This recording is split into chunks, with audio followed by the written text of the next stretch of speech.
News Talk 98.9, the roar of Memphis. Tool Talk Radio with Joe and Allan. Welcome to Tool Talk Radio, coming to you from the Brown Refrigeration Studios. I'm Joe Thorderson with Thor's Hammer, Carpentry and Wood Turning. I'm Allan Gilbreth, darkoakmedia.com. Sure about that? As I try to cough halfway through that. And I'm Maximilian, and I'm not even going to just say it. I'm just going to come out right out and say it. Happy National Prune Day. Oh, boy. Absolutely. Prunes. Well, Allan, that's a delicate balance. I don't think you brought, do you make prune pies? Prune for your enemies. Well, all right. You look at it this way. It's a plum. Okay. It's plum season. Yeah. Plums are tasty. Plums can become a wide variety of things, including prunes. And without plums and prunes, you would not have what famous soft drink? Oh, Dr. Pepper. Bingo. Oh, that's right. Somebody used to make fun of me when I was a kid drinking Dr. Pepper. Because you're going to be getting, yeah. It contains the number one flavor behind Dr. Pepper is a prune. And Max, well, there's a famous Star Trek character who's a huge fan of prune juice. I'm sure he's celebrating. Of course, he's not born yet, but Worf, the big tough Klingon. He said it's a warrior's drink. It is. So, okay. Because it fights back. Okay. Is there any history you're going to give this about this later, or is this just out there on the table? Well, we can always expand it. All right, whatever.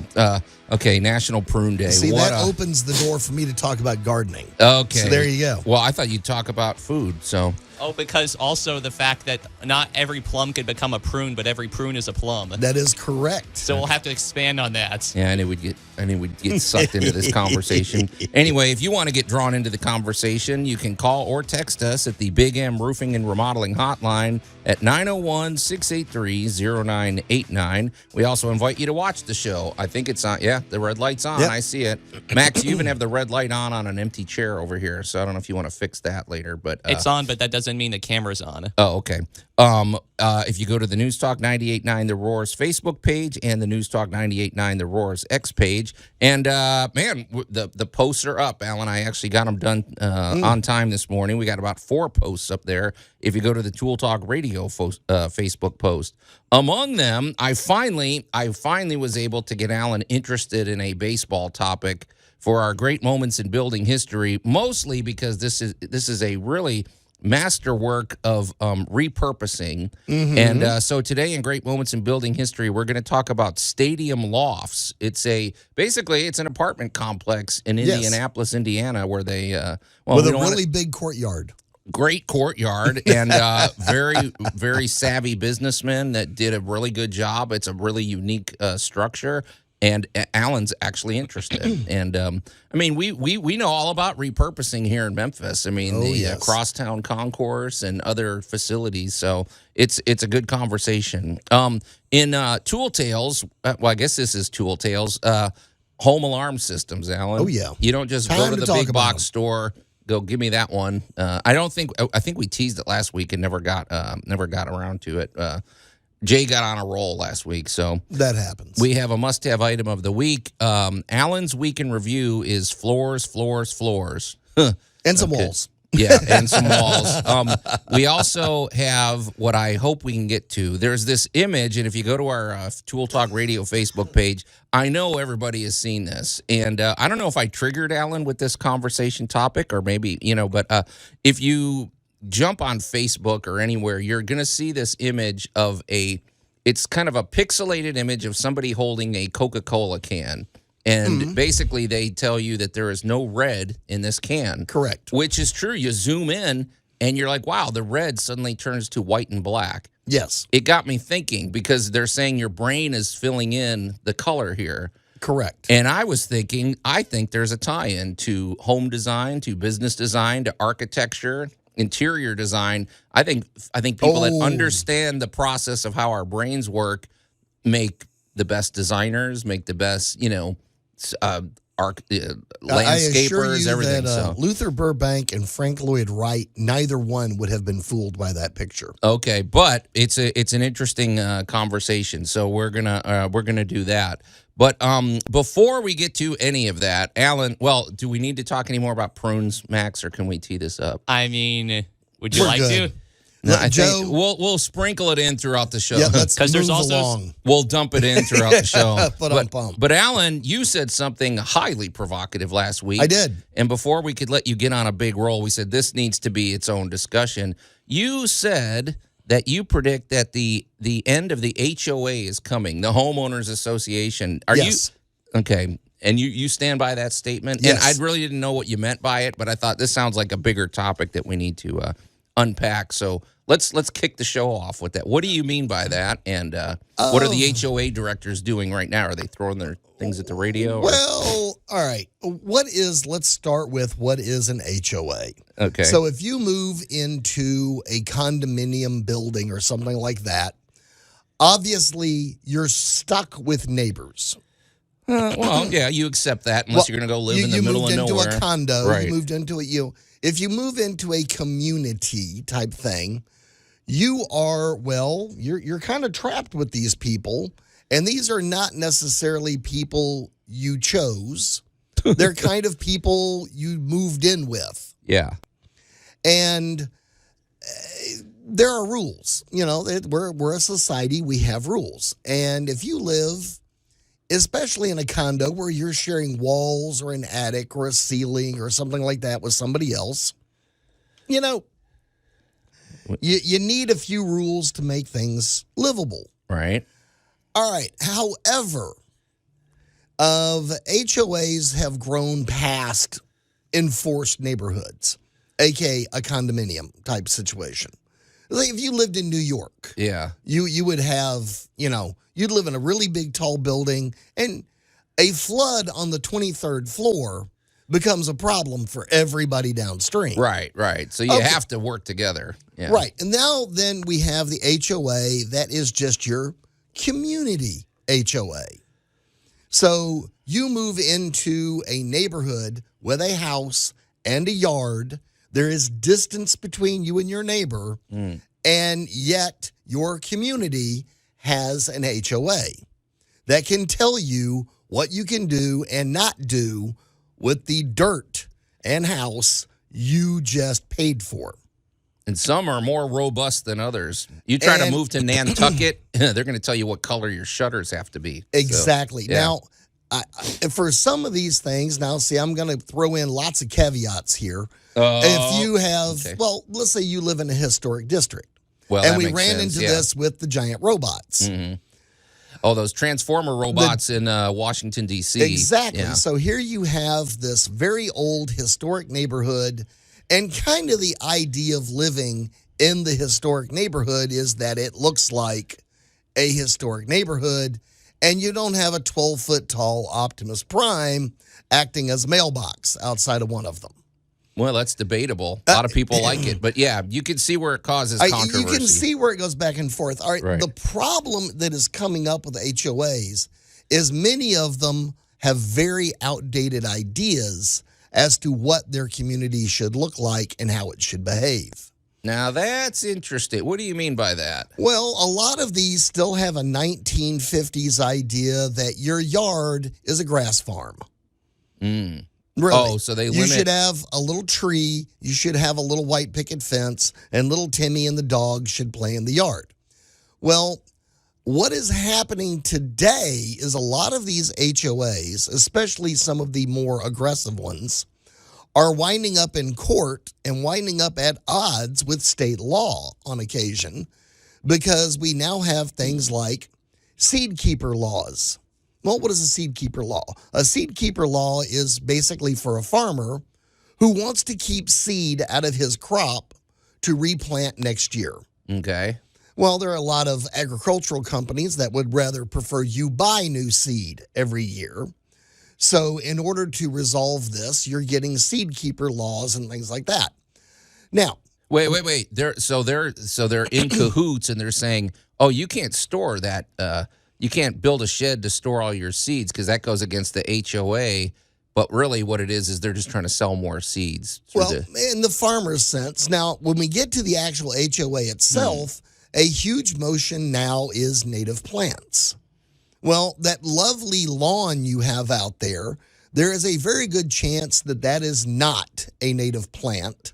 It is an invasive species. It requires a lot of fertilizer, a lot of water, and especially if you move, let's try Arizona, where you don't have a lot of water and you're not going to have that beautiful, lush lawn because that's not what Arizona's about. It's like trying to have a big cactus garden in your front yard in Memphis. Right. We're not really designed for that. We have a lot of water, a lot of heat, and a lot of humidity. But okay, to flip the script, if we don't have an HOA to enforce that, now we're looking at a Mad Max future with our front yards. So. Not necessarily, because you still have governmental agencies that look after being in compliance. We'll get into more on that in just a minute. That's interesting. So, because I wasn't sure what angle you were going to go to. I knew it would involve landscaping for sure. I'm going to make my point in just a second. Okay, well, here we go. Well, Allan, he threw the gauntlet down, and he's going to answer for it when we come back here on Tool Talk Radio. Tool Talk Radio with Joe and Allan. If you cut every corner, you'll have more time for play. It's the American way.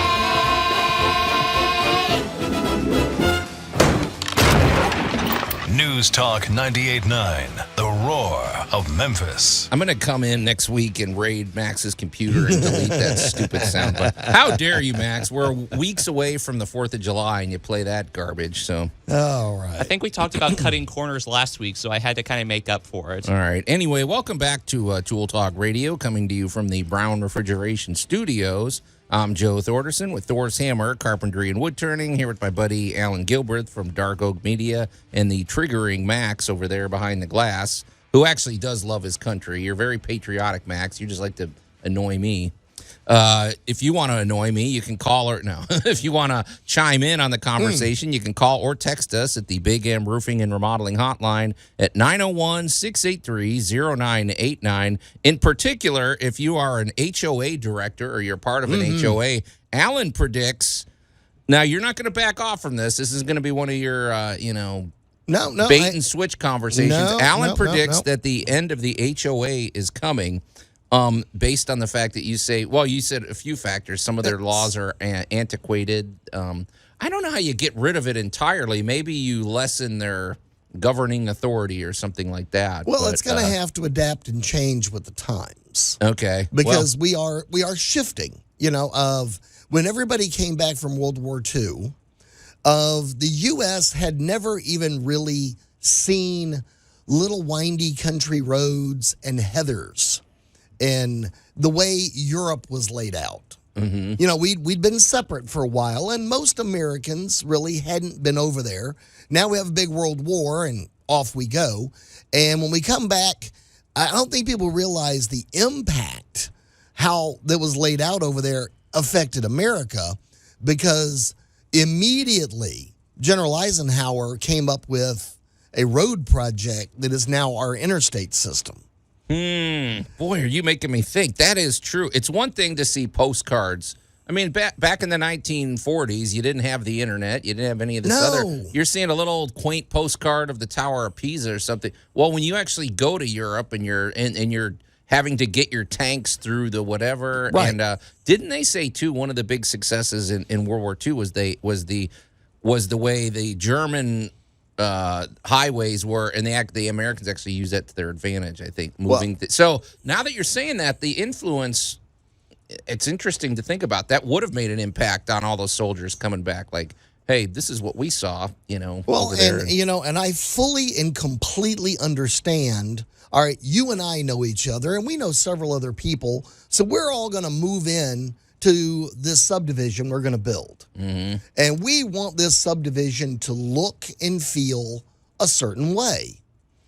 Yeah. We want an English Tudor style, only English Tudor style houses, and we want certain size lots, and we don't want the one weirdo in the group that's going to paint their house black. Okay. Because that's, this is the community and how we want it to look. Right. Right. Well, all right, I understand and I get that.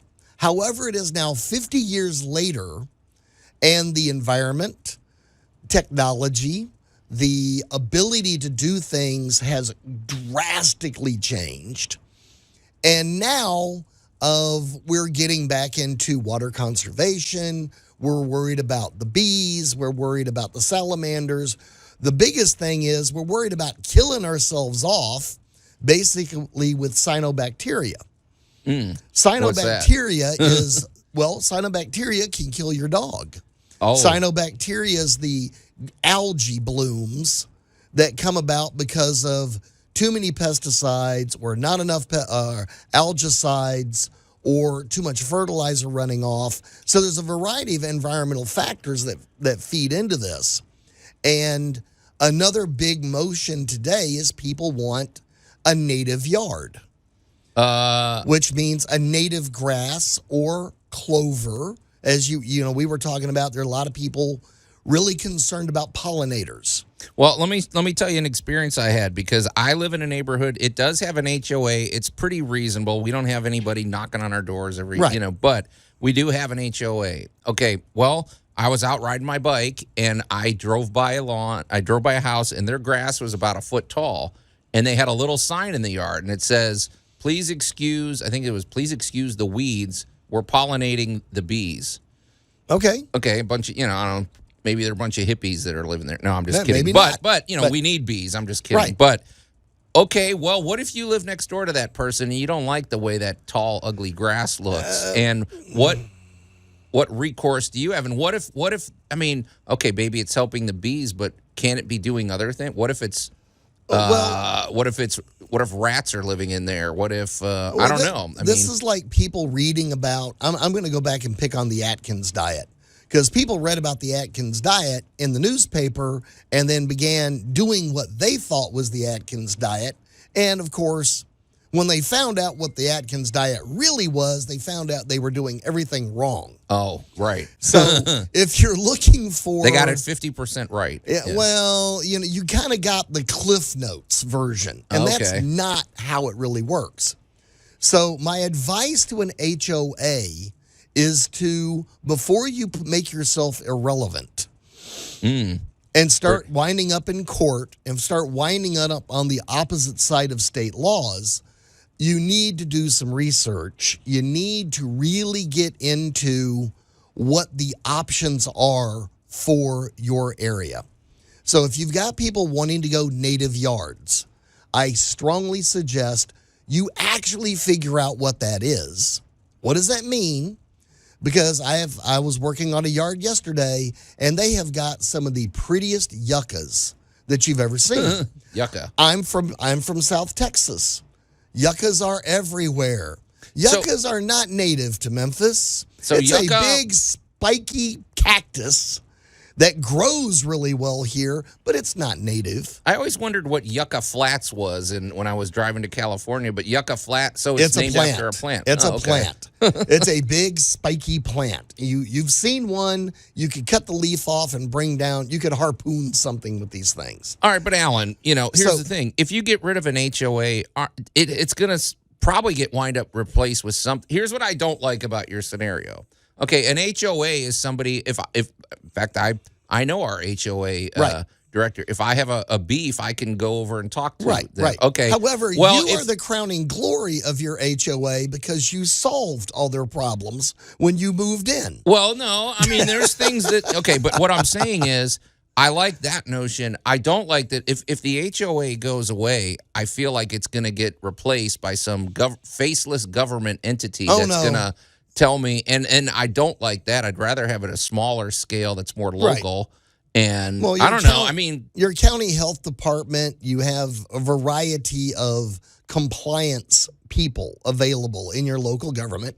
For instance, you have to go before a board before you build that giant new garage. You and I talk about getting licenses, permits, and permission on any major project you've got going on, because it might not be legal. That garage you want to build in the backyard may be too big for your property to hold. Yeah, and you've got to go before a planning commission and get permission. So we've already got things in step. And my suggestion to an HOA is that if you wish to remain relevant, before you become irrelevant and people start getting rid of you, is know what you're talking about when somebody says, hey, I want a native front yard. How do we do this? And you could come in and say, okay, this is how, within our construct, you could have a native front yard and be relevant with modern technology, modern chemicals, modern abilities, and basically make your client or your homeowner happy.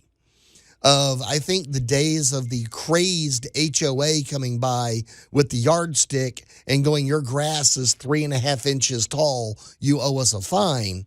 I think those days are shockingly coming to a crashing end. Well, I don't like that because I don't like the fact that they're motivated to make money based on because that to me is just a way of it's kind of a scam. Or they're the Bobby Dooleys. Yeah, that's an inside baseball thing. Yeah, the Bobby Dooleys of the neighborhood. But well, Allan, I don't know that they can go away entire. I think it's a really, if there's some neighborhoods like you said that are, if you live in a historical district, I think you almost have to have an HOA or something. Mm-hmm. You can't just let that get. What if somebody says, I'm going to bulldoze this place that was built 200 years ago that Abraham Lincoln lived in and whatever because I want to go put in a bowling alley or something. Right. I feel like we have to have some restraints. Well, your municipality already has those restraints.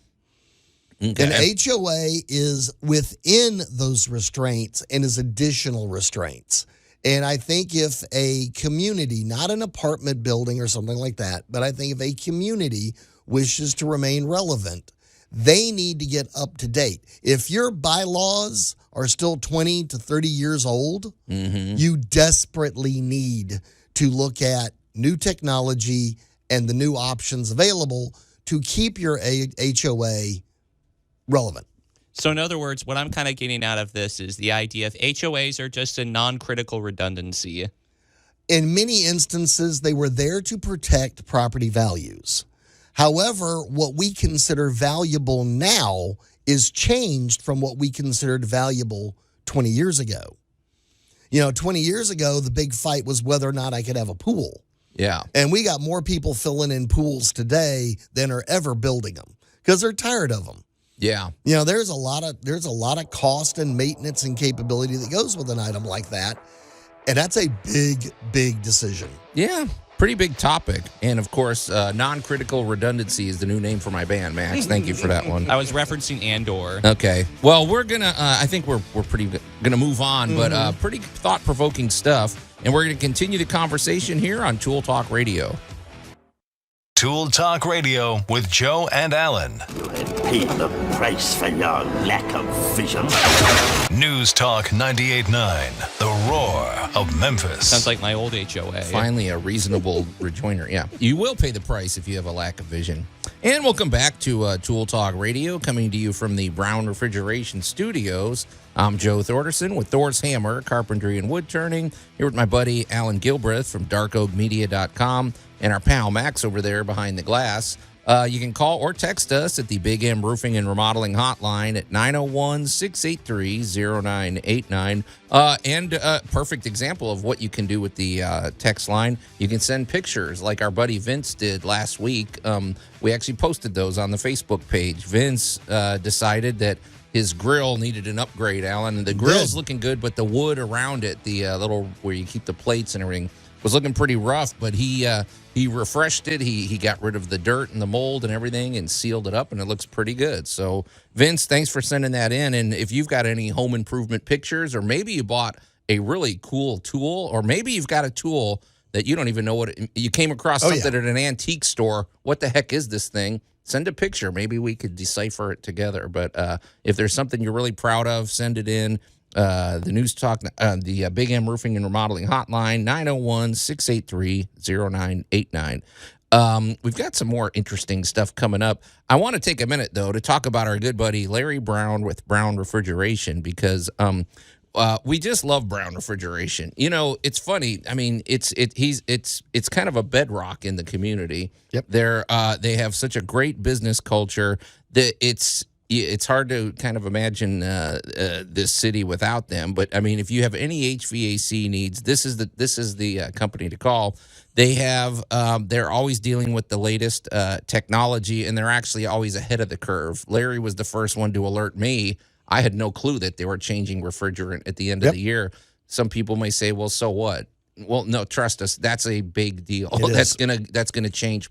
It probably will change the way, not just HVAC units, but won't it change the way refrigerators and any other cooling system is going to be affected by this? Can. Well, Larry Brown, they're always ahead of the curve with that. They understand how technology develops, and it's always a good thing because the more technology develops, generally these become more efficient. When you have an efficient HVAC system, it'll virtually pay for itself with the lower utility bills and, of course, that peace of mind. But these are complex systems. Don't try to. This is one of those few things we don't advocate DIY.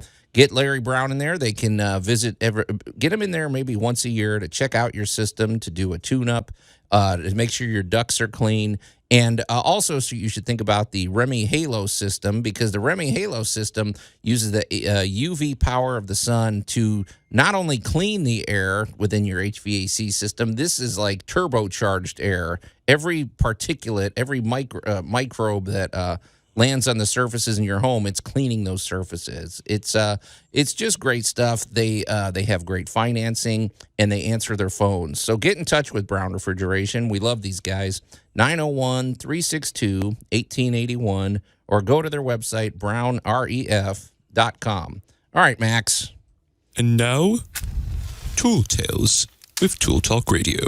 I suppose this is a tool tale, right, Allan? But home alarm systems, I don't know why you wouldn't have one. I don't care if you're renting an apartment these days. I mean, they're portable. It used to be back in the day, not that long ago, if you wanted a home alarm system, you drilled holes in the wall. It was like a 3-year contract, whatever. These days, it's like, I mean, you can custom design it to Doesn't your your dog just technically count as a home alarm system? Okay, you unless go they ahead, steal Max. your dog. Yeah. Oh. Okay. If they bring a packet of roast beef, toss it to the dog, that alarm system's been deactivated. So, but Allan, I mean, it's not just one size fits all. I mean, and I dare say, if you've got your kids going off for the first time in their life, their apartment needs to have an alarm system. Everybody should have an alarm system.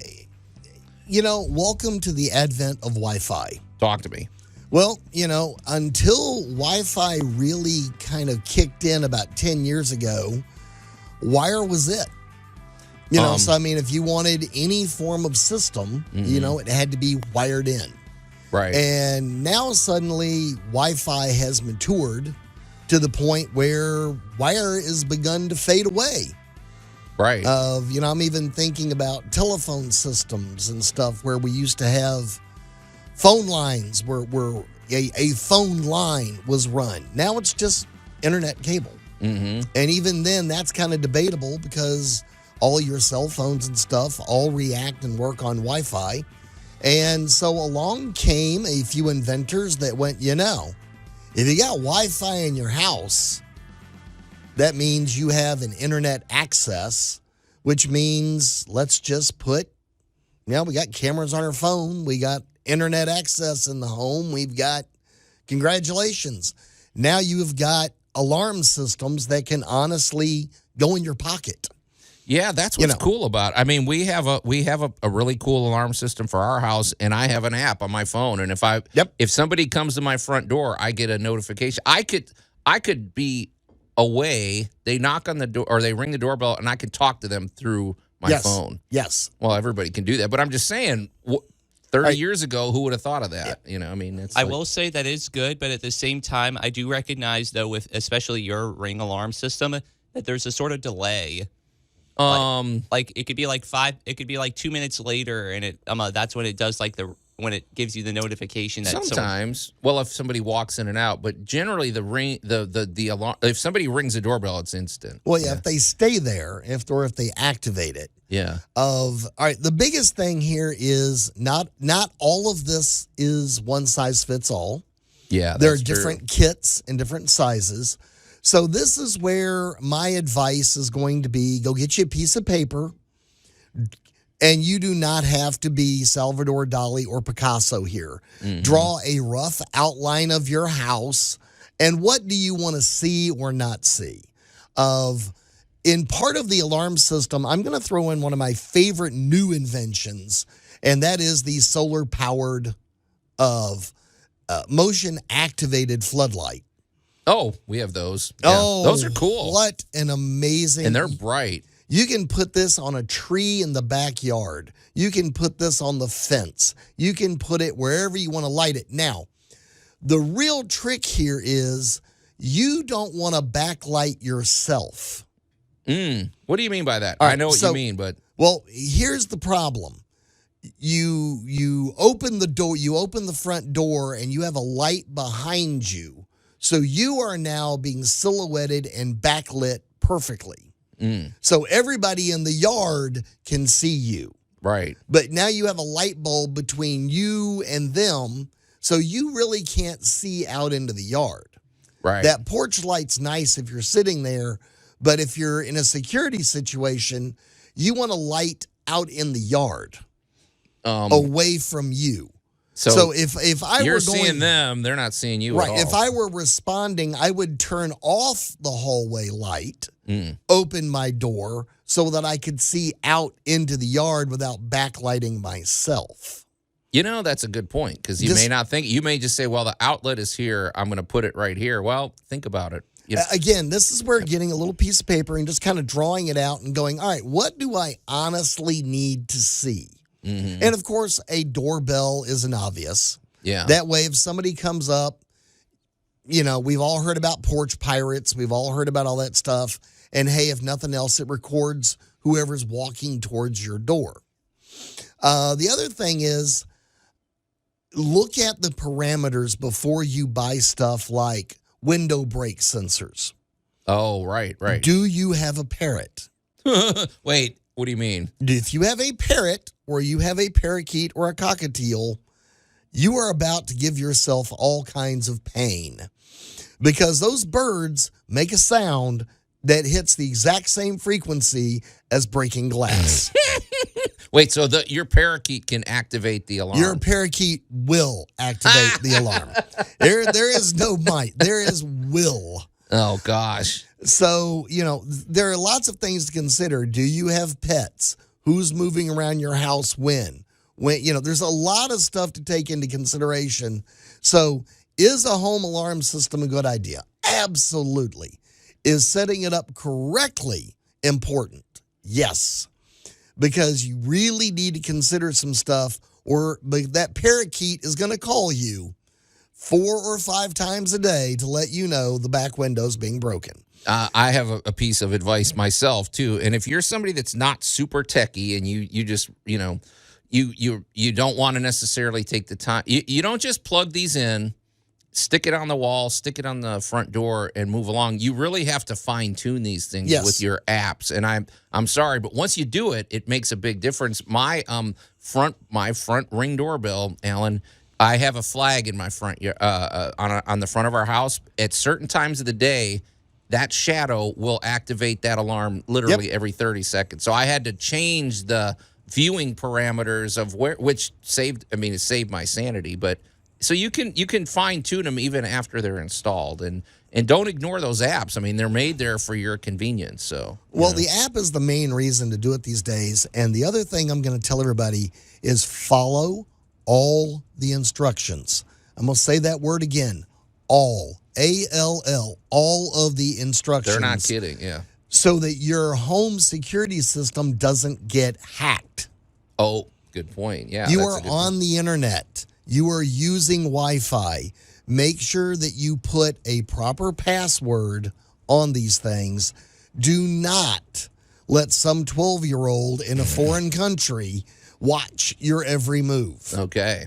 I was also thinking, too, with regard to, like, fine-tuning as well. It's, like, not only for, like, your personal sanity with regards to, like, I was just thinking in terms of, like, so some cameras could be, like, hypersensitive to where it's like, all right, we have this motion-activated thing, but when the alarm isn't on, it just makes this annoying chirp, like, I think there's settings for all that. You Yeah. can put schedule. You can schedule. Say I don't want it to chirp during these hours. Or Right. something. Everything can be. There's a solution for everything. To quote Captain Kirk. So. And I was also thinking the idea, it's kind of like the VHS effect. Right now, it's expensive, and right now it's not as refined, but the more it evolves and matures, because if we think about it, that level of sophistication with home security systems only seems like it's a fairly recent phenomena. It is, but it's really not that expensive, man. I mean, They I would have say, gotten ridiculously cheap and very quickly. And like we said, you don't just basically you go there and you go, I want that camera, I want this thing, I want that microphone, I want that spotlight, and it's kind of fun. I guess the big thing is more deciding what brand you want to get, and I'm not going to help you with that one. You have to research do some that research. yourself. Do some research. Get what fits you properly. Okay, pretty interesting stuff. Well, you're listening to Tool Talk Radio. When we come back, we're going to find out what Allan did this week. And welcome back to Tool Talk Radio, coming to you from the Brown Refrigeration Studios. I'm Joe Thorderson with Thor's Hammer, Carpentry and Wood Turning. Here with my buddy Allan Gilbreth from darkoakmedia.com and our pal Max over there behind the glass. You can call or text us at the Big M Roofing and Remodeling Hotline at 901-683-0989. And if you're just waking up, you should know that today is National Prune Day. And we hope you're celebrating appropriately and stay near the bathroom, I guess, right? Or as John Covington, our buddy from Rescue 901, would say, the safe and traditional way. Yeah, exactly. But there's a whole lot of other there's a few other holidays that I need to revisit. Okay. Well, I think we'll sprinkle those in throughout the show, Max, because I think, I mean, you do. I will give you this. You always find us the less noteworthy holidays, and we always get a little mileage out of that. But all right, Allan, I'm looking at you right now, man. A little slow. Oh, the humanity. I pointed at the sign on time, Max. I know what your problem was. I was prepping the eardrums. Okay. Speaking of things that have an unusual sound, I mean, I gotta. All right. Well, I'm gonna start last night with my emergency call at 9 o'clock last night. You get. I'm so glad I don't do what you do. I Man. know. I will say this: if you are using door closers. Door closers. Yeah, I'm looking at the door right there behind those you. It's got a door spring-loaded on top of the door. Yeah. Yeah. All right, you got to wind that spring, guys. Let me just plain out and simple. You got to wind that spring. What do you mean? Now, we've always cautioned against fooling with door spring, especially your garage door spring can kill somebody. All right, well, these so things watch can out. kill you. If you Right, don't be know careful. what you're doing, Right. get a professional installer. And sadly, I was at a facility last night where the door closer spring, the actual motion part of it, had not been properly tightened. So the door was not closing all the way. That doesn't sound like an emergency. Can't they just Well, pull it it shut is the rest of if the you way? can have inmates escape. Okay. Yeah. So they couldn't just pull it the rest of the way closed? Well, there's no handle on the inside. Brother. Yeah, All right. so Sounds the like door a design has to flaw. close So. all the way so the mag locks can grab it. But a lot of people actually have door closers in their homes because it's a neat, convenient way of getting the pantry door to close. So I do run into these in people's homes fairly often. Well, storm doors, every storm door has a Some spring. kind of closer on Right. it. So please be careful with those and make sure that they are wound or tightened properly. Well, what do you mean? Because somebody may look at it and go, I don't even see a spring in there. I mean, I know there's a not, spring right? or a piston or something inside of it. Right, and it's a little counterintuitive when you install it because it looks a certain way. Mm-hmm. And what you have to do is install the handle, crank it back, and then finish the install so that there's tension so that it pulls the door all the way to. And then you can adjust and you also the timing. right, because you also don't want it to shut so hard that it whacks somebody in the head. Right, we don't want it to take you out, right? There's a real fine tuning with these And things. there is. So if you have one of these or you're thinking about a door closer, make sure that it is properly installed. And I would actually go so far as to say professionally installed. So you're saying you got to call at 9 o'clock at night. You had to leave your home and go fix a. See, big old security you have fun with doors. that, Allan. Yeah, I yeah. never. Okay. Anyway, but Which- how long did the repair take? I bet It took 2 hours. 2. Why? It was a big security door. Big baby. So Did you have to disassemble things? yeah. There was some Oh, disassembly and there was some reassembly, and then there was a whole lot of sweating and cussing trying to get that thing torqued over far enough so that it would slam the door right. So, kind of welcome to that. So I just wanted to bring that up briefly. I'm sorry, Alan. I'm going to take this occasion to give people a peek behind the curtain. Occasionally, I'll call or text Alan for whatever reason, and can't talk right now. I'm a foot deep in sewage. Can't talk right now. I'm on the roof of a bakery. Can't talk right now. You always have this rant. Can't talk right now. I'm on a satellite dish. Yeah. There's really no ever rhyme or reason to what you're doing while you're in. I don't know. I guess you like that variety, but man, I don't know, man. You think you're going to bed, you get the emergency call. Now you're suddenly running to some facility. Now you're out to a facility and you're taking care of things. I guess that's how firemen feel, right? Or they know what they're getting into. Yeah, it's going to be on fire. Well, but still, they don't know if they might sleep through the night, or they get a call at 3 in the morning. They got to respond. Yeah. So it's a little different world. Okay. The second thing I got involved in this week, and I'm actually looking forward to finishing this project, was the demolition of a bathroom. Oh, that's fun. It held up pretty good. It was sheetrock. It's one of those standing showers, and the tile fell off. Gablunk. That tile's been there since 1968 over sheetrock. Okay. Fair not game. A bad, fair play. It was well installed. No complaints here, except I get to throw in now modern technology. We have concrete board. So they didn't have the right kind of backing behind this. Well, they had sheetrock back then, and they used a good sheetrock, and it held up a long time. Come on, a 40, 50-year run. They didn't have, I guess I'm thinking back then, didn't they use actual mortar and concrete behind? Sometimes. Okay. Sometimes. But they might have just stuck tile. I feel like, was this a DIY thing or something? No, this was a professionally done. But, so now we've demoed it out. And, there's a little bit of water damage here and there. Nothing of any consequence. Nothing you can't, spray, clean, seal, move on. No termites and rotted studs No, or thank anything, goodness. so that's good. It's kind of fun. It's unusual for me to go in behind something that's not an absolute disaster. Yeah, that's the calls you get. That's the calls I get. This one was the tile fell off, the sheetrock's old. All right, well, let's tear that out. And we're sitting there looking at it, and the wall's fairly well built. Everything's in order. We may add a couple of cross members here and there just to straighten things up. But I'm really looking forward to going back in with concrete board, because now concrete board can get wet. It can absorb water, but it's not going to granulate the way sheetrock eventually will. Yeah, you get sheetrock wet and it's game over. Yeah, but it's in his shower, it's in a bathroom. Sooner or later, there's got to be some moisture that gets to it somehow, some way. And like I said, the previous install, can't diss on them at all. It was a good install. It lasted a long time. But now it's time. And I'm really looking forward to the modern install, because we're picking up the concrete board, I think, this afternoon, and getting ready to go in and relay this out the exact same way it was before. But now we're going to be using, a base substance that's not going to crumble.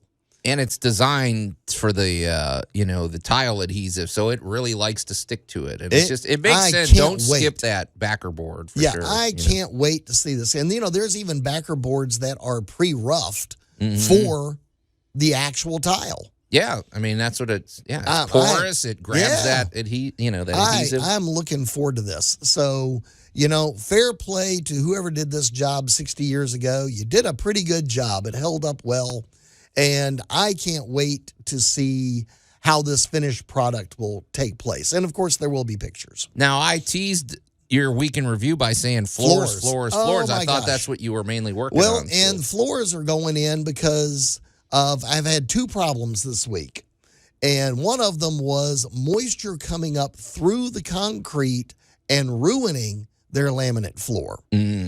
So now, next week, we've already gotten the laminate floor up off of it, and we've cleaned the concrete, and it's moist.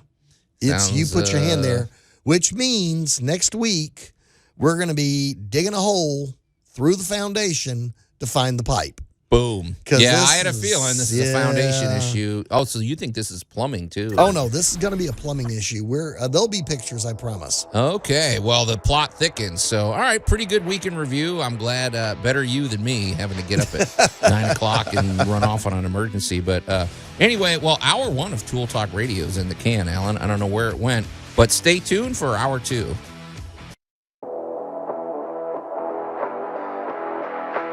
News Talk 98.9, the roar of Memphis. Tool Talk Radio with Joe and Allan. And welcome back to Tool Talk Radio, coming to you from the Brown Refrigeration Studios. I'm Joe Thorderson with Thor's Hammer, Carpentry and Wood Turning, here with my buddy Allan Gilbreth from darkoakmedia.com and our pal Max over there behind the glass. You can call or text us at the Big M Roofing and Remodeling Hotline at 901-683-0989, especially if you're out there celebrating National Prune Day. I'd love to know how you're doing. I'd love to know the appropriate way to do that. Also, if you want to watch the show, the cameras are on, so you can go to the News Talk 98.9 The Roar's Facebook page and the News Talk 98.9 The Roar's X page and check that out. Also, we invite you to go to the Tool Talk Radio Facebook page and see the posts we've made over there. So, well, Max, I know in addition to National Prune Day, there's other holidays we want to recognize. Is that right? So, Yes, there's also National Megalodon Day. Okay. That's about 10,000 years out of date. So, but, wait a I'm minute. totally down with that. Now, not everybody is a megalodon the guy with the spikes on his tail? No, Nope. it's the Mega Shark.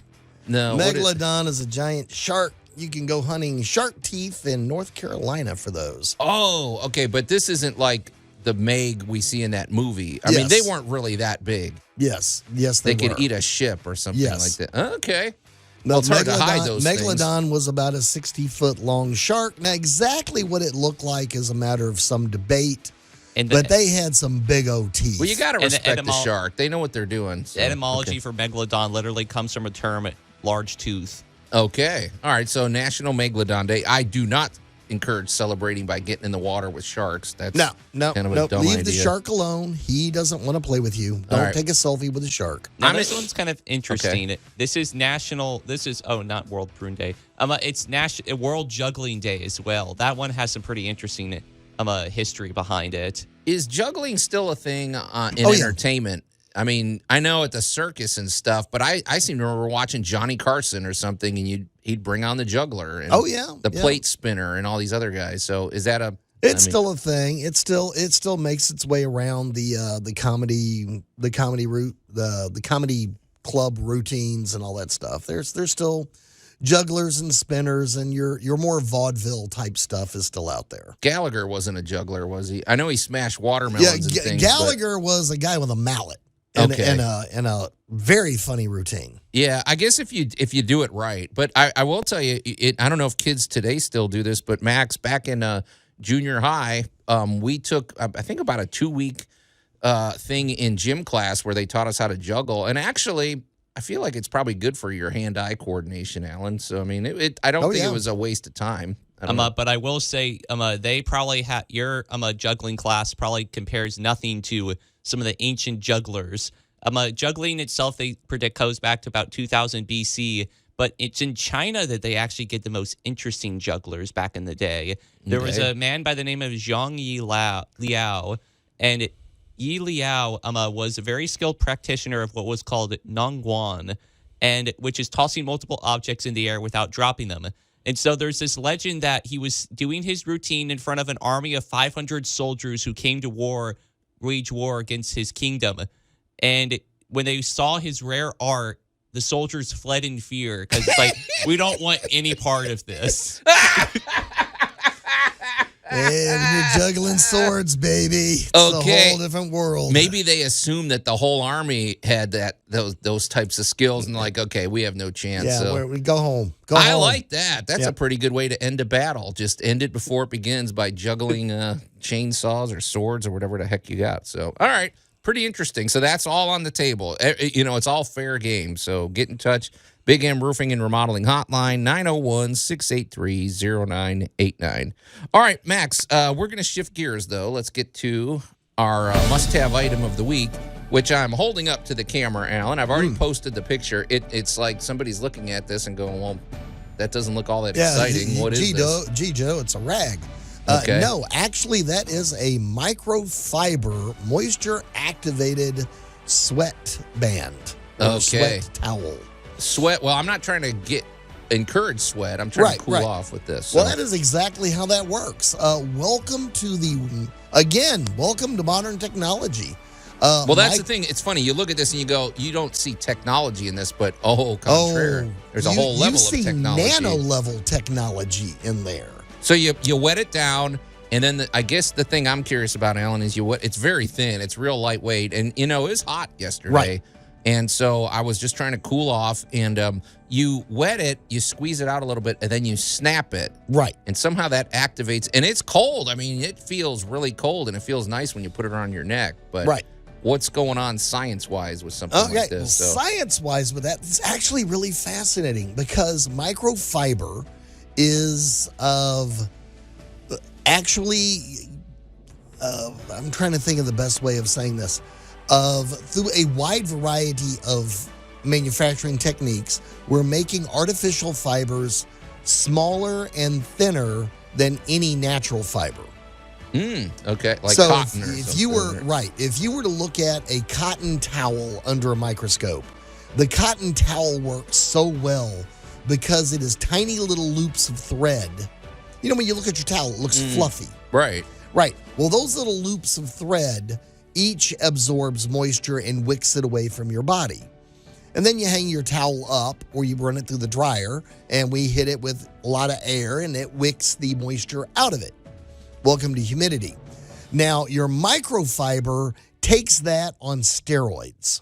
So the little cloth you have there is a woven fabric made out of fibers many times smaller than a piece of cotton. And they are directional. So when you get it moist, the very act of something drying is a cooling sensation, which basically is why you sweat. Larry Brown taught us that. That's why they're removing moisture from your home, which cools it off. Exactly how that condenser works. It's what those fans are for, what those fins. Like when you go outside and you look at the fins on the back of an air conditioner. Okay, they're exchanging heat. I want to make sure I understood this. So you're saying I snap it. Does that act of snapping direct the fibers in the... It makes all the little fibers stand up and thus accelerates the removal of moisture from the cloth, thus making it feel to you much cooler. It is really fascinating, especially if you get to look at this like under a magnifying glass or a microscope. But yeah, the act of getting it moist, and this is kind of funny. This is a hilarious thing. A slightly moist towel absorbs a lot more water a lot faster than a dry towel. That's hard to believe. Because but, it really does. If you took a mister and sprayed your towel down before you went to soak up big moisture, and it's because the dry effect actually resists moisture for a moment and then begins to absorb it. It's kind of like when your backyard gets too dry and it rains, all the water just runs off. Yeah. But a slightly moist backyard absorbs rain like nobody's business because there's already space in between the soil. So here, moisture is already moving through the towel. You got it moist and you snapped it, and that made all the little fibers go up like little bushy cattails. The thing you're reminding me of with this, Alan, is there's some animals in the animal kingdom where they, especially like I'm thinking of birds or even maybe huskies. I thought they have a level like their fur, depending on which way they position it. Like if they flatten it out, it'll help keep them warm, or if they lift it up, it'll help cool them off or something like that. We don't necessarily see it, but It's very subtle, but that's how they move air over there. Is that kind of the similar thing? I'm ready here? for you here. You ready? Okay. What color is a polar bear? Okay. Well, obviously it's not white, right? Because you're saying Obviously it's a setup question. So Right. what color is a polar bear? no idea. Blue. I don't know. Black. Okay. Well, how does that work? Because the hair is translucent and works like optical fibers, transmitting solar energy into the bear. Now, what if you brought a polar bear somewhere really hot? Would they? Well, that's like in Memphis, why they spend so much time in the pool. Well, I'm just saying, would they turn brown or something? Well, or would actually, algae grows in their fur, and they turn all kinds of weird colors. All right, we don't want that. Yeah, you get kind of a moldy bear. But the thing about these microfibers, it's making me think there's way more applications than just this little towel. It seems to me. Oh my gosh! When are we going to get in the microfiber game and incorporate it into our home design and maybe start moving air in ways we never thought of? I don't know. Oh, well, we're already in the microfiber game, and the fact that your Swiffer sweeper is microfibers. Okay. Because because of the way a microfiber can be bushied up, it can grab very small particles, dust, human skin, because that's most of dust, by the way. Oh, I know. If you You've didn't know convinced all me that, even though I fought that idea. Yeah, but, you know, all right, ladies and gentlemen, the gross thought in your house is most of the dust in your house is you. Right. And microfibers are extremely good at gripping and holding these things so that you can sweep them up, clean them up, and get them out of your house. And microfiber technology is already fully in use. And we just got through going through COVID. Yeah. And those little masks we had to wear were electronically polarized to catch stuff. Pretty interesting stuff, man. You're listening to Tool Talk Radio. When we come back, this is going to be an historic event because this is going to be the first time we ever discuss baseball, and Allan's actually excited about it. When we discuss in our Great Moments in Building History, the Stadium Lofts in Indianapolis. Tool Talk Radio with Joe and Allan. I've been cooped up in the studio too long. I've forgotten what it's like to be outside working next to men who know what they're doing. News Talk 98.9, the roar of Memphis. You know, is he implying that the men in this studio don't know what they're doing here? I don't know. I'm sort of torn. Okay. Who knows? Anyway, welcome back to Tool Talk Radio, coming to you from the Brown Refrigeration Studios. I'm Joe Thorderson with Thor's Hammer, Carpentry and Wood Turning, here with my buddy Allan Gilbreth from darkoakmedia.com and our pal Max over there behind the glass. You can call or text us at the Big M Roofing and Remodeling Hotline at 901-683-0989. And there's a lot going on today and a lot of holidays and a lot of interesting conversations. So we hope you will avail of yourself of that. And also remember, if you send us pictures and they're tasteful and interesting, we are happy to post those on the Tool Talk Radio Facebook page. Yeah, we want to see what you're up to. We're getting some good success pictures. Yeah. And it's time to get out there and have a little fun. And, you know, if you're putting in an interesting backyard feature, doing some landscaping, we'd love to see it. Absolutely. All right, Max, let it roll, man. And now, great moments in building history. Well, Allan, this is a relatively modern, well, no, it isn't relatively, it is a modern construction. I mean, it opened in 2013, so that's as modern as I'm going to, you know. It's an interesting structure, and I was happy that you were actually enthused about this discussion, not so much because it involves baseball, but because it involves repurposing and outside of the box thinking. And it was very well executed what they did. They had a plan. They stayed in budget. They were efficient. They took, you know, this thing was built in 2 years. It's an interesting project. So there's a lot of interesting conversations that can come of it. But it's basically, today we're talking about the Stadium Lofts. It's in Indianapolis, Indiana. And what they did is there's a stadium called Busch Stadium. It was open from 1931 to 1996. Obviously, it was a baseball park. I forgot to look up what team played there. I feel like there was probably multiple teams. I'm guessing the college, the high school, the minor league and everything. But it was a pretty popular feature in their city for 60 plus years. But basically when it closed, they didn't know what, you know, it's one of those things. Well, what do you do with a stadium? Yeah. You don't necessarily just rip it down right away. I mean, at the last thing, it was like a storage site for cash for clunkers or something. There was like, I don't know, 1,000 cars parked in the infield. And it was getting to the point where they had to make a decision. They were either going to tear this thing down or try to sell it to a developer. And a developer did step up. Michael Cox and John Watson, basically, they stepped up. They bought the place for $1. They dropped $14 million into it and created Stadium Lofts. And it's I think it's pretty cool. And even you approved, Allan. So, I mean. Well, anything that got rid of baseball was. Yeah. Okay, here all we right, go. Well, the get your biggest digs thing, in before we. Yeah, I got to get my gigs in. Well, this thing was the home of the Indianapolis Indians, if I recall correctly, and they were there through '96, and then they converted it to kind of a sports complex, like a dirt track. Oh, that's right. Yeah, it became like a multi-purpose. And I was like, okay, nice try, but the thing's old, and it. However, now we have a situation here in Memphis where we talk about the Crosstown, and that was a 1 million square foot Sears warehouse, but it was built to withstand nuclear attacks, kaiju, it was like a giant, it was built almost like a giant tooth out of concrete, and to just tear it down was going to be a monumental effort. Right. So Crosstown was born, and years later we couldn't be happier with it. These guys looked at this and went, how hard would it be to clean out these levels?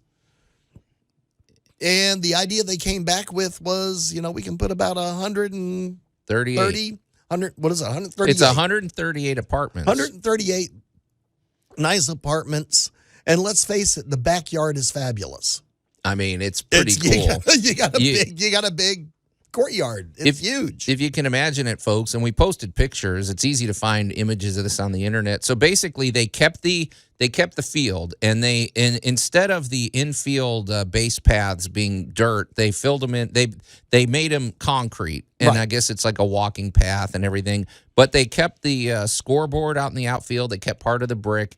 And and they even kept the lights and things like that. So it feels like a ballpark. It's very cozy. It looks cool. It looks like a nice community. That the field is basically its own enclosed, huge courtyard, you could say. But I was impressed with how efficient this was. Like I said, they built it in 2 years, 138 apartments. They spent $14 million. It's like, I wish our parks department spent money this way, but not to sidetrack. But $14 million, and they were concerned because this is a part of town where there wasn't a whole lot of housing there, and they were thinking, well, gosh, we hope people will want to move in. Well, they had already filled all the leases before they even finished building it, so people did want to live here. I have to give them credit too; they've kept the prices relatively affordable. You can get the rent is only between $900 to $1,700 a month. I mean, these days I'd call that pretty affordable. Yeah. These are nice places too.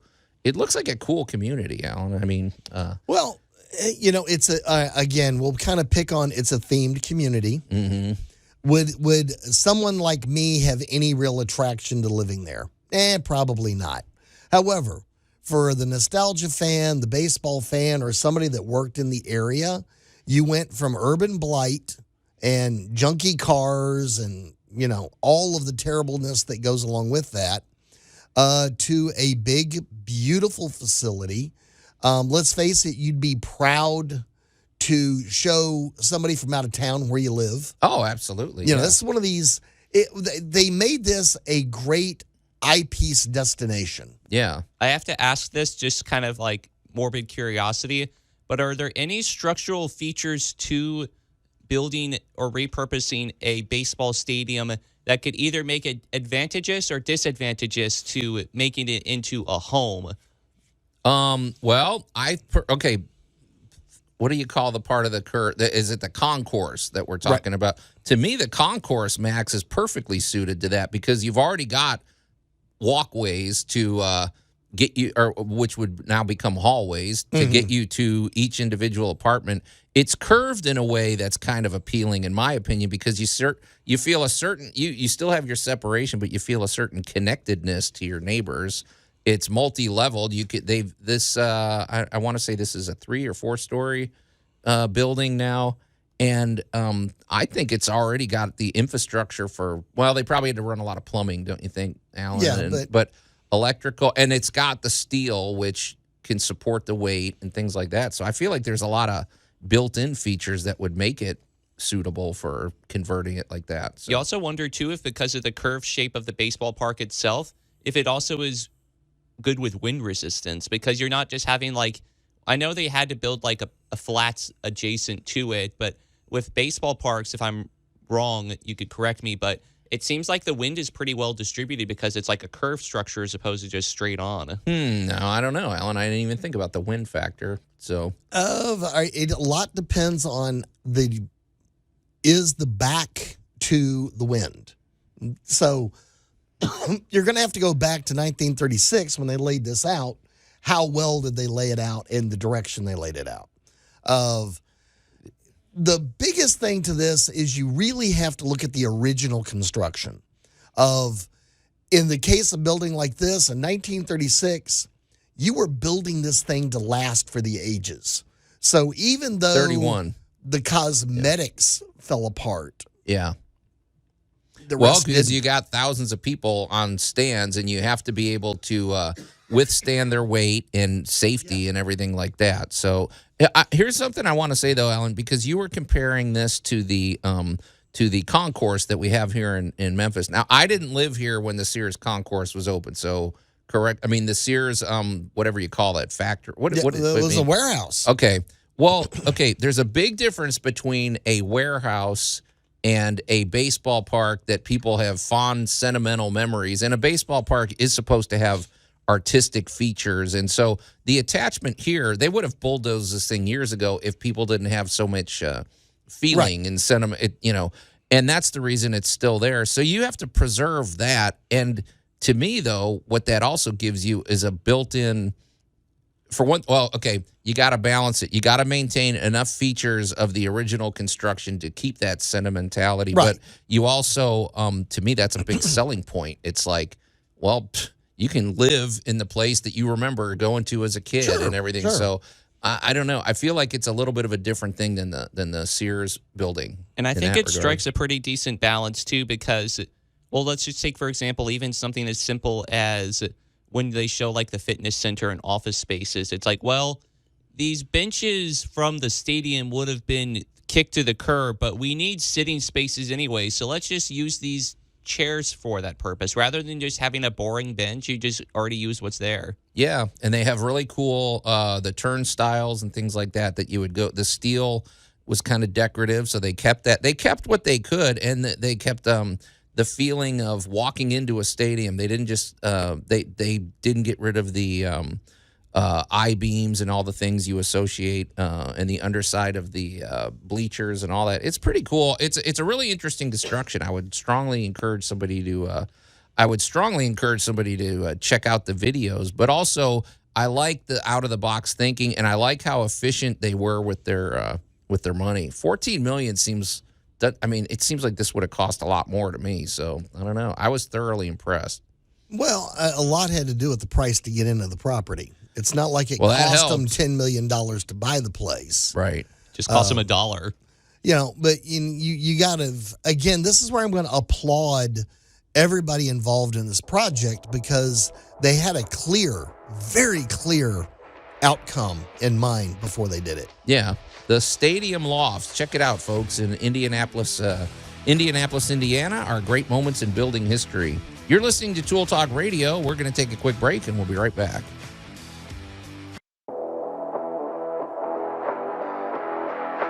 News Talk 98.9, the roar of Memphis.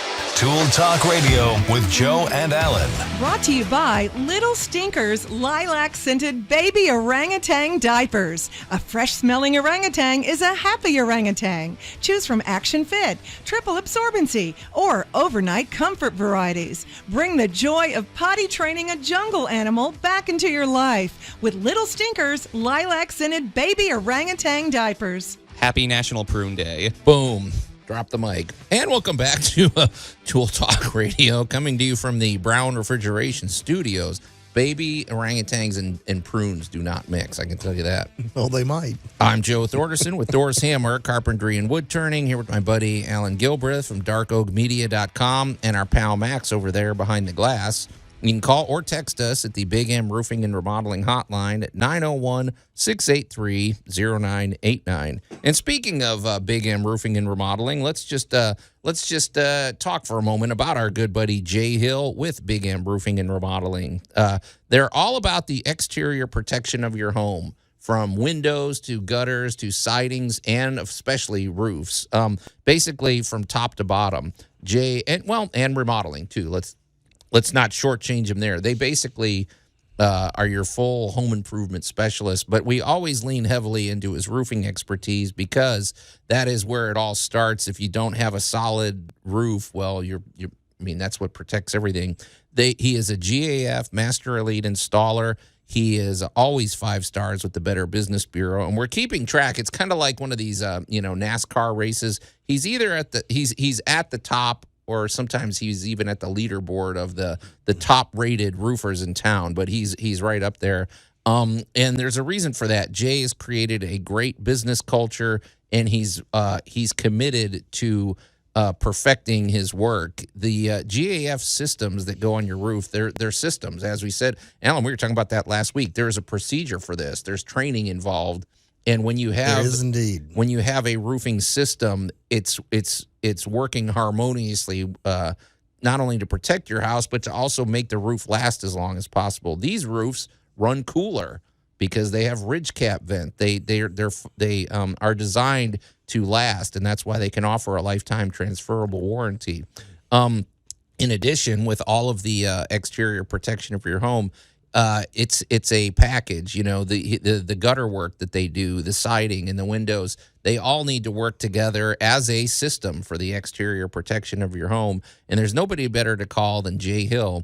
Additionally, Jay is a former insurance agent, which gives him all sorts of useful skills because if you have a homeowner's claim to make, you have damage to your roof or to the outside of your home, that's a very difficult process to navigate.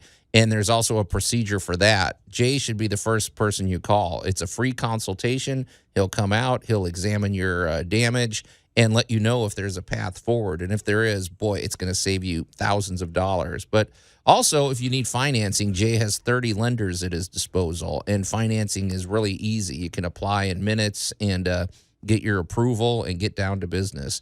We love Jay Hill. We love the whole culture of Big M Roofing and Remodeling and the great work that they do. So call Jay directly. He always encourages you to call him directly at 901-484-5645 or go to bigmroofingandremodeling.com.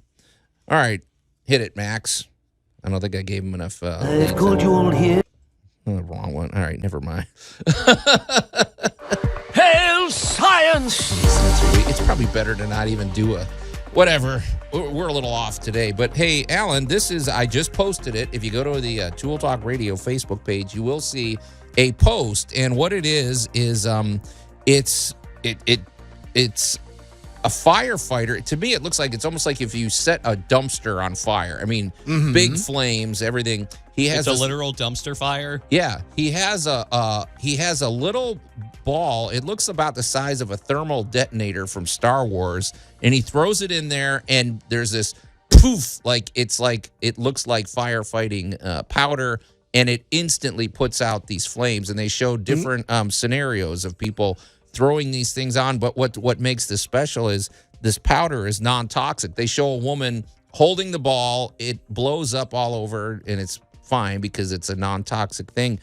I love this idea. It's almost like Max called it like a firefighting grenade. You throw it in there, and it seems as simple as could be. And you could even have these things where they showed one where they were setting fire to the outside of this grenade, for lack of a better word, and as it heated up, then it exploded. So they showed somebody putting it in their car engine, like as a backup or something. But it's to me, I like the idea of a portable toss-in firefighting idea. I'm just thinking if your home was on fire, throw it through the window. You get out of the home first, throw it in there, and you might, because the fire department can't be there. But I don't know. What do you think of this? And what is the science behind some of this too? Because it's a really cool device. Again, today, I guess, today, if we were Sesame Street, we'd be brought to you by the letter S for science, because microfiber, renovating, new materials, and that kind of stuff. I sold several years ago a fire extinguisher from the 30s. And what you did. Well, we sold it as a decorative. Oh, okay. But the way the fire extinguisher worked back then was it had two different chemicals in it. And if you had a fire, you grabbed it, you shook it, you flipped it upside down, and then it would begin, as the two chemicals mixed, begin expelling a fire foam. And, basically it kind of worked like the old experiment where you put a little baking soda in some vinegar and it bubbled up and, it... hang on now. If you had one of these in your home and you accidentally knocked it over, would it go off? And it flipped over.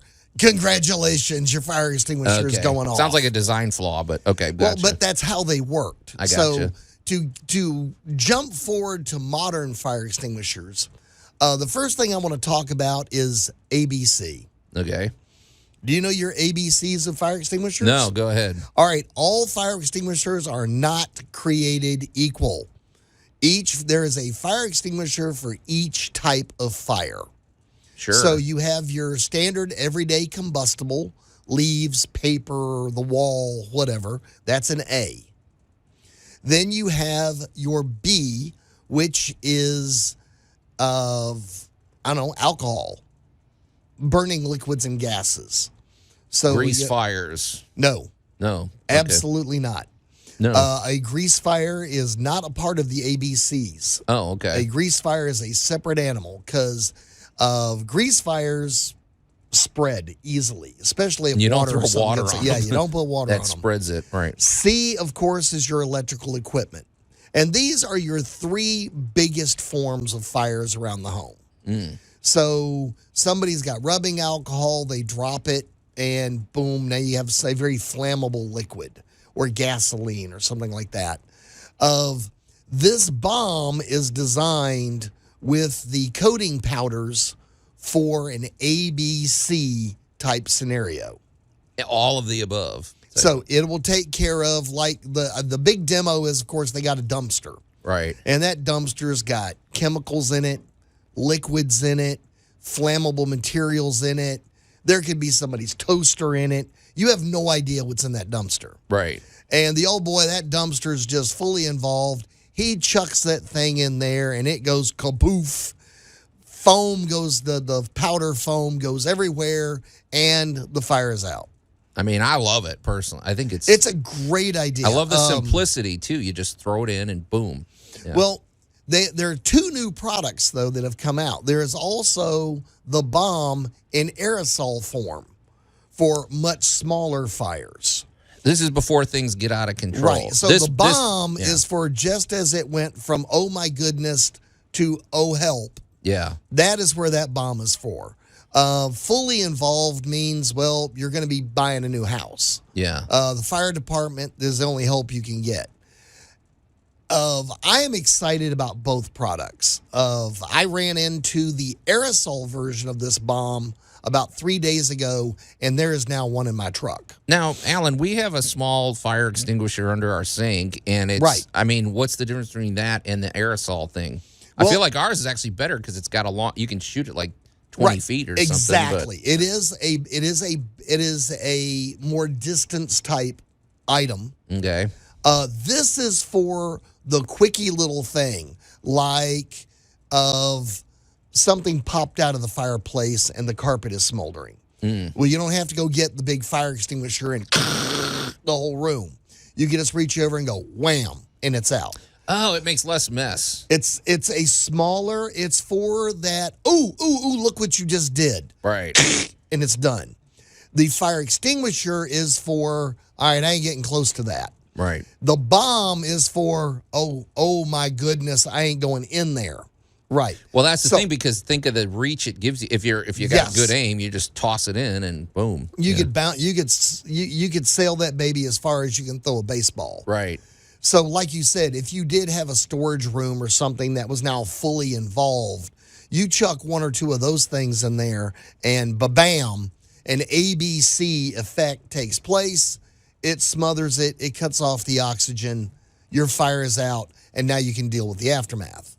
I mean, to me. These are amazing products. I could not be more excited of, and like I said, when you sent me the link to the bomb, I was like, that is awesome.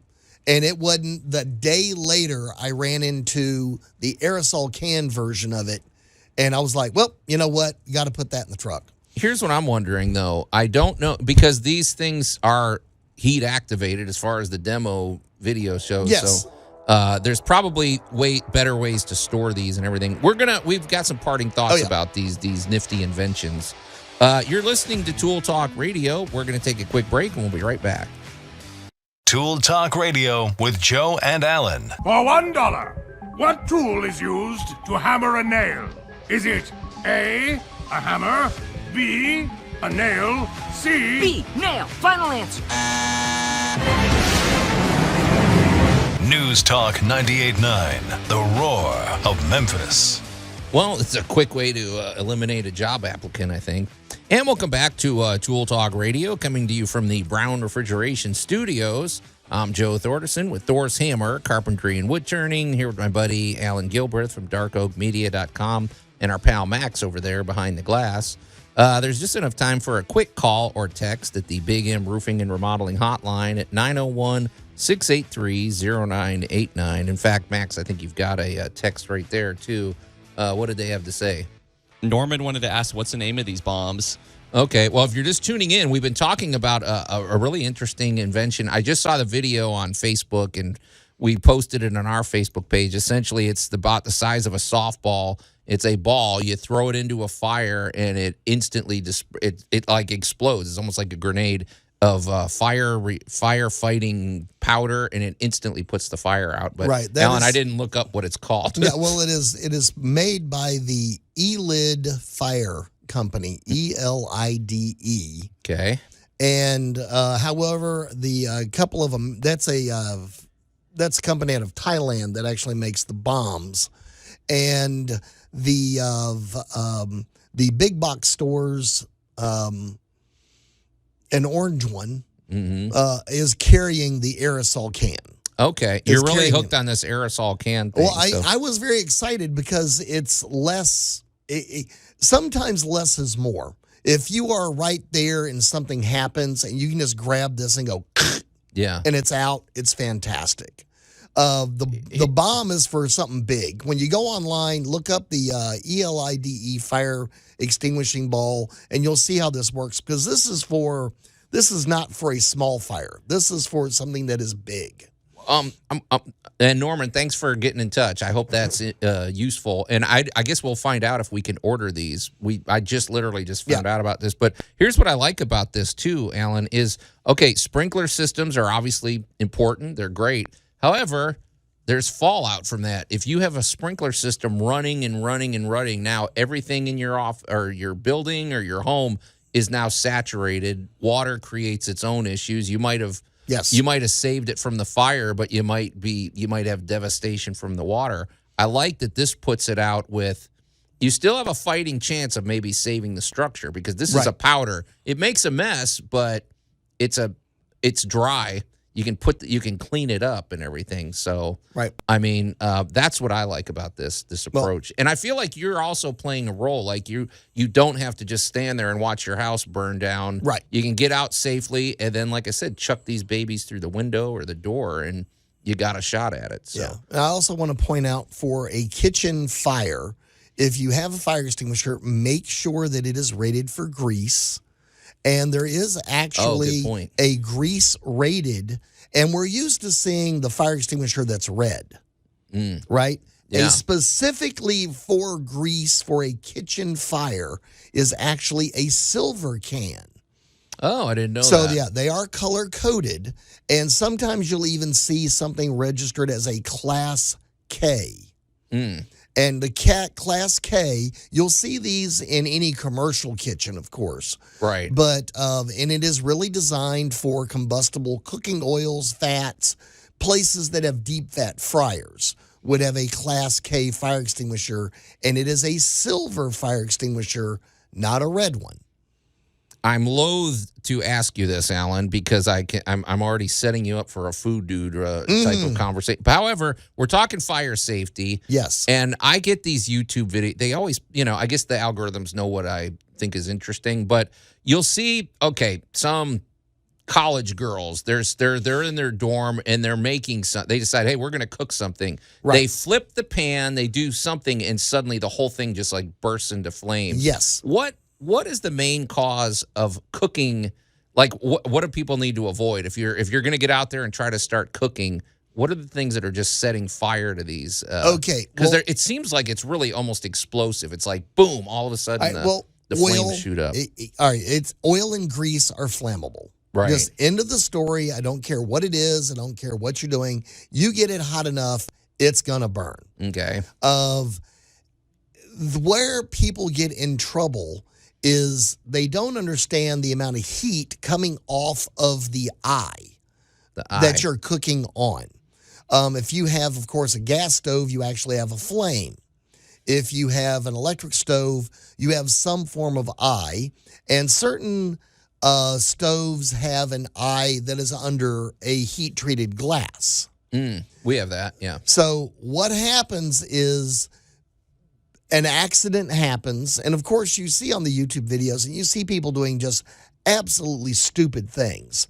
Right. Like they have too much oil in the pan, and they want to do the pancake flip. That's what it usually, there's some flip involved, Well, and then and it that is starts because on fire. oil comes out of the pan when they do it, because they're not using the right pan. Mm-hmm. You would never, ever flip anything with oil over a Okay. stove. Right. No person that knows how to use a kitchen does stuff like that, because oil particles were going to come out, and if they strike the flame or if they strike a hot element, they're going to ignite. And when you have aerosoled it out like that, the whole pan goes up, kaboof. Right. Now, the other thing that catches things on fire is forgetting about something on the stove. Oh, because those pans, They're just an empty pan sitting on the stove. What is that doing? Worse than the empty pan is the pan that, had a little bacon in it or some grease, or you had a tater or something that you're now completely drying out. And anything organic is carbon, and carbon burns. So if you work at it hard enough, you can burn almost anything. Right. So especially if there's an oil and it pops, the number one thing I've seen go up in flame is somebody having water on their hands. They turn to the sink, they wash their hands real quick, and they come back around to the pan full of bacon, and a droplet of water comes off the hand, goes into the hot grease, and now you got grease spattering everywhere.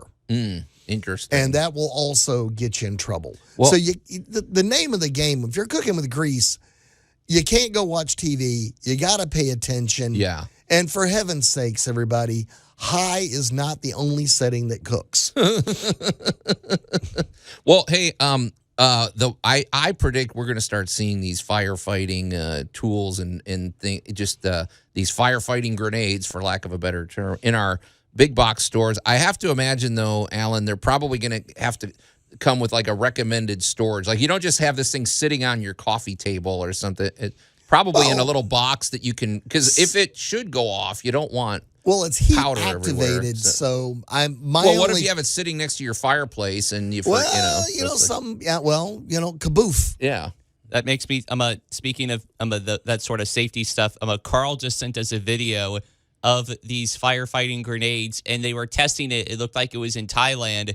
One of these guys had like these rubber gloves on, and he's just extending his hand out like this. Someone ignited it, and it exploded while it was in his hand. Right. Well, they're showing that it's non-toxic. That's the whole point. And non-lethal, I suppose. Right. Like, so you can, that's the important thing. You don't want some foam or some powder that's going to kill you. So they're showing that they're kind of eco-friendly. So being the only person standing in this room that has been coated in an ONSEL system, and an ONSEL system is what's in a commercial restaurant that delivers a lot of this material to close out like you had a restaurant fire. Oh, yeah. Yeah, so I was standing right there when one went off one time, and it is a lot of foam. It's a lot of powder, and you will throw those clothes away. Well, thanks for the text, Carl. So, yeah, good stuff. Hey, Alan, now, we are often negligent in not promoting our own stuff. Before we get out of here today, what is going on with Dark Oak Media this week? There's always something. Oh, we've always got something. We're about to fire up about 3 new seasons. Things are going extremely well. And, of course, the biggest thing going on for us right now is, well, Geek Tank Radio and Tool Talk Radio, the podcast. They're good, man. So they can pop on and listen to us literally around the world. And I'd like to thank New Zealand and Finland for being our 2 biggest listeners last week. Yeah. All right, guys. But we'd still like pictures, and we'd love to hear from you about what your home improvement travails are. But I do want to say something because, we do also host Geek Tank Radio on our sister station, 98.1 The Max. And we had, Max and I had an epic interview with radio legend Phil Hendry. And the video and the podcast they've both been posted. It's really interesting. If you've ever heard of Phil Hendry back in the day, he was really good, and we went in depth, and it's a really interesting conversation. So you can also go to geektankradio.com, right? Geek Tank Radio and tooltalkradio.com. And darkoakmedia.com. We're full of content here. We got a lot of stuff. Well, Alan, a lot of stuff. Next week we'll unpack our Coca-Cola can illusion because it's actually a deeper conversation. It is. So stay tuned, everybody. But it's time to get out of here. So on behalf of my buddy Alan Gilbreth and our pal Max over there behind the glass, I'm Joe Thorderson. Thanks for listening to Tool Talk Radio, and we'll see you next week.